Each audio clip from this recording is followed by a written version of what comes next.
Hello everyone, welcome back to the next video. In this video I will be showing you how you can easily apply post processing with the help of React 3 Fiber. So let's get started.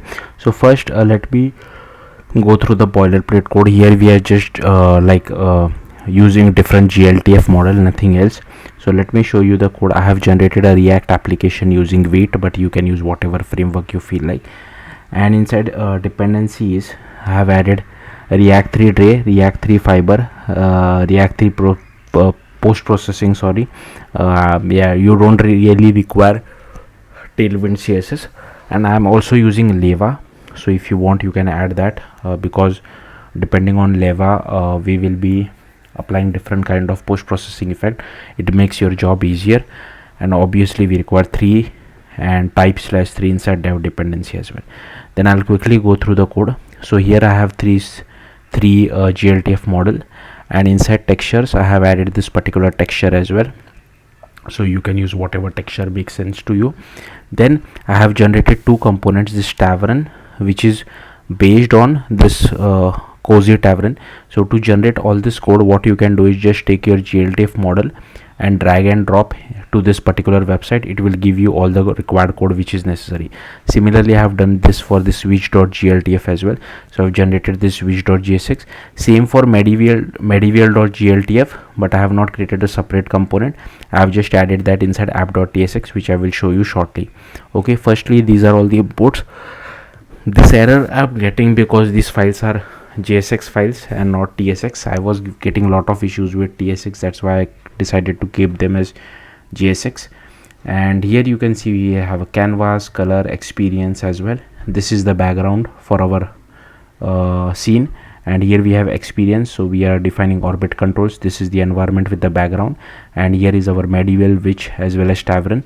Inside tavern I have added one more thing. So inside use effect I have added this particular thing as well, so that our candles are highlighted properly. Next, again the medieval thing, I have copy pasted it from the website where I have dragged and dropped the GLTF model, nothing else. Then here we are just preloading all of these models. Okay, then here we have this effects React component. So let's do it one by one. Just give me a second, just command.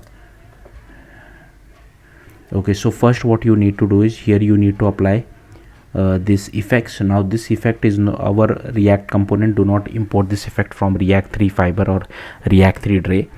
Okay, so this is the effects, and here you can see we are applying first vignette effect, enable as true, offset, value and darkness as well. Same for bloom config as well, enabled, luminance threshold as well as intensity, mip map blur. Same for brightness contrast config as well, enable brightness contrast, mip map blur. Same for sepia config, enable as well as blend function. Then our noise config, enable as well as opacity. Then autofocus enabled, mouse focus range, bokeh scale, focal length and smooth time. Now I have just creating this React functions or components over here. So that's what we are doing over here, and then we are just using it over inside our effect composer. So you will have to import effect composer as well. So let me go through this. So first we have applied vignette. So have I saved it? I have not saved it. I'll just do command S to save, and okay, I'll just refresh. Here you can see vignette is this is for vignette. Okay, bloom, the bloom is not getting applied. Okay, I'll just uncomment everything just so that you guys can see it. So here you can see things are going haywire. So I'll just uncomment, like uncheck this so that they are not enabled at the start. Okay, so first vignette is applied. So vignette is basically this kind of binocular or whatever you call it. So this kind of thing, you can change the darkness as well. At the side or at the corners you get this dark color.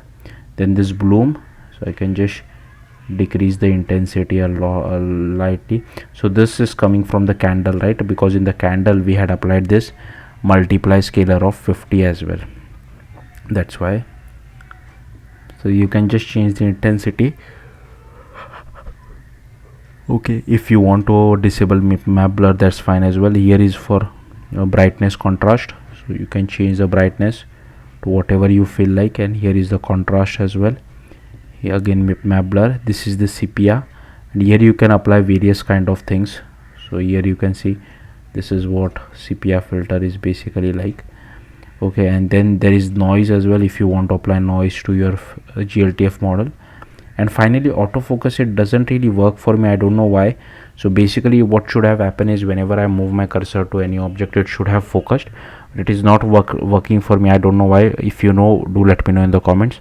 So yeah, that's all there is to it. Thank you for watching. Bye.